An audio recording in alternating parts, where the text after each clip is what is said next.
we are, another day on A Certain Sound in 2 Kings chapter 3, if you have a Bible.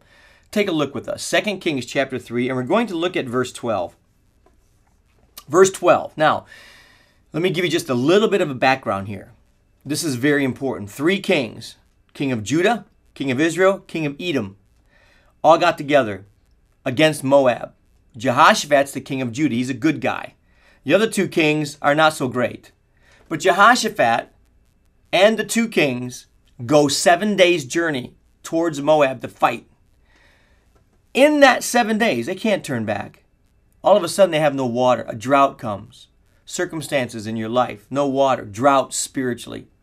But Jehoshaphat, who really probably didn't make a good decision here, because he was a guy that was sensitive to the Lord. He knew the Lord. But just because you're sensitive to the Lord and you know the Lord, just like Jehoshaphat did, that doesn't mean you don't make mistakes. It doesn't mean you don't make errors in judgment. That's true, because we have. But what good thing comes out of this is this, that the drought, the no water, the fact that they're doomed, gets Jehoshaphat to inquire of the Lord. Now, this is what Elisha the prophet says to these kings. Verse 13.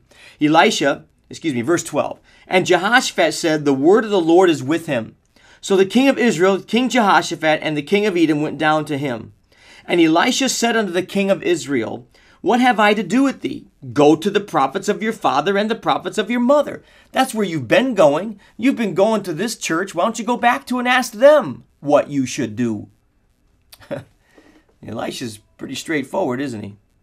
What does the king of Israel say? No, for the Lord hath called these three kings together to deliver them into the hand of Moab. Elisha said to this king of Israel, get this now, as the Lord of hosts liveth, before whom I stand, surely, were it not that I regard the presence of Jehoshaphat, the king of Judah, get this, I wouldn't even look at you or see you.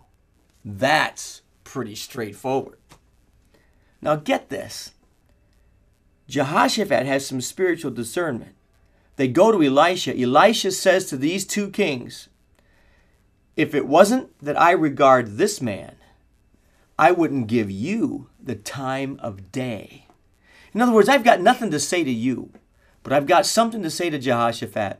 There is something that happens in a person's life that when they reject God and turn their back on God, when a church refuses to listen to the truth of the Word of God, even though they know it, even though it's been shown them, even though they've been told, individually, corporately, doesn't matter.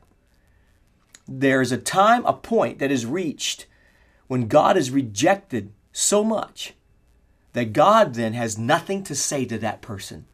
Remember when Jesus stood before Pilate? Pilate said, are you the king? He said, you said it. But when he stood before Herod, and Herod asked him questions, Jesus had nothing to say.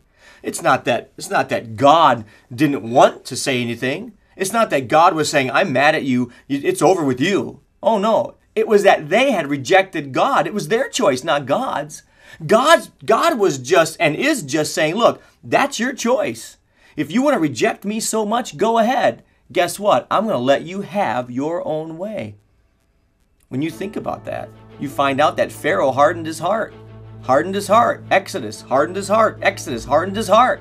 But then you'll read a place where it says, and God hardened his heart. You see, friend, God doesn't harden the heart until we harden our heart. In other words, Pharaoh hardened his heart and God said, okay. He reached a point where God said, if that's the way you want it, then that's the way it's going to be.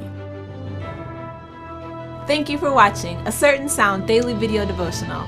Be sure to sign up for the iTunes podcast or daily email of A Certain Sound when you visit us online at www.acertainsound.com. A Certain Sound is a ministry of Word of Truth Christian Center in Bowling Green, Ohio. On behalf of Word of Truth Christian Center, I'm Sonetta. God bless, and we'll see you tomorrow.